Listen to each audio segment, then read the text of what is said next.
In this video, we will talk about PE file. Now let's break down the structure of the portable executable file, which is the file format for executables, object code, and DLLs in the Windows operating system. It includes header and sections that define the executable code, data, and resources. As you can see, this is the breakdown structure of an PE file, where the first we are having a DOS MZ header, then the DOS stub and the PE file header. Then we are having a section table, and after the section table we are having the number of sections that are present in the executable file. Now let's understand this more by examining a single file. For this example, I am using a simple hello world file which just prints an hello world. For examining purpose, I will use tools like CFF Explorer and hex editor and an X32-bit DBG, that is a debugger for 32-bit applications. So first let's look at the CFF Explorer. Now if you see at the DOS header, in the first column we are having an eMagic that is having a value of 5A and 4D. These are the first two hex in the hex editor, which represent the MS, which represents that this file is a DOS file or a PE executable file. And the numbers that you see in hex editor are 4D and 5A, while the numbers or the value in the row is 5A 4D. This is due to the little endian that is followed in the Intel architecture. Now, after this, in the hex editor, you can see that it also contains that this program cannot be run in the DOS mode. As we have already seen in the structure, that DOS stub contains the display warning that if file can be run into the Windows or not. And this is the hex that contains the value of the warning about the DOS file. After the DOS header, we are having the init header that is just after the DOS header, or you can also call it as a PE header. If you see at the last value or the last row in the DOS header, that is elf new, which contains the value address of 80. And in the hex editor, if you check the offset 80, you will find the PE flag that indicates that this file is an PE file. Now this field at offset 0x3c holds the file offset to start the PE header, indicating that where the actual PE file begins. As you can see, it contains the value of 80, and if you check the offset into a file hex editor, you will find the same value, which indicates that from here the main PE file begins. The init header marks the beginning of the PE file proper and includes a signature, followed by three main components that are the file header, optional header, and data directories.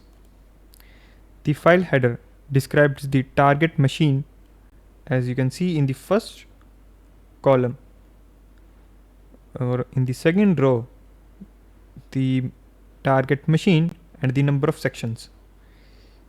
Here the number of sections contains the value 2, and if we jump over to the section headers, we are having the sections .txt and .data. And if you are more familiar with the assembly language, there are major three types of the sections. First is text section that contains all your executable code, and the data section contains the initialized data, and the third section that has not been seen in this file is BSS section, as this is a simple hello world file that doesn't require an uninitialized data, as the BSS section contains the uninitialized data that will be initialized after the program executes. And if we check the characteristics of the text section, you can see that it is an executable, or the executable flag is checked, and it is readable and is not writable, while the data section is only readable and writable, is not executable. When you are dealing with the malware can be injected into the data and text sections, or they can also play with the number of sections to increase the value and to add other sections into the section headers, which will make an unwanted code to run through your program. And in the file header, this also contains the time data stamp and the number of symbols, or the size of your optional headers. In optional header, don't go by the name of optional. This is a very crucial header. It provides information about memory layout, entry point, and subsystem. As you can see, the address of entry point is 4 zeros, 1 0 and 40. This is relative address. Image base is the preferred base address for the loaded file in memory, which means the actual entry point is the addition of address of entry point and the image base. If we check into a debugger, and if you load the program and you run it, this is the entry point of a program. And if you see the image base, that was 4 and 5 zeros, as you can see, 0 and 4, and addition to 1 0 and 4 0, which is the same here. This is the difference between a relative address and the actual address that is loaded into a memory. And the size of image is the total size of the loaded image.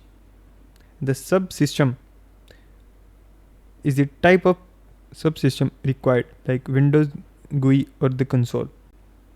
It holds the value which indicates the type of system, like here the 3 contains is indicating to the value, which means the Windows console, as this program doesn't require any GUI for its execution. The magic specifies the format, example PE32 or PE32 plus for 64-bit. Here this means that this whole program is 32-bit executable. Now let's jump into the data directories. This header specifies the locations and the size of important tables and strings, like import and export tables. Now let's check out the section headers. This describes each section in the file which would contain code, data, or resources. The name field of the section include text for code and data for data. And virtual size is the size of this section in a memory. And virtual address is the relative virtual address where the section starts in a memory. Understanding these components is very crucial for reverse engineering and malware analysis.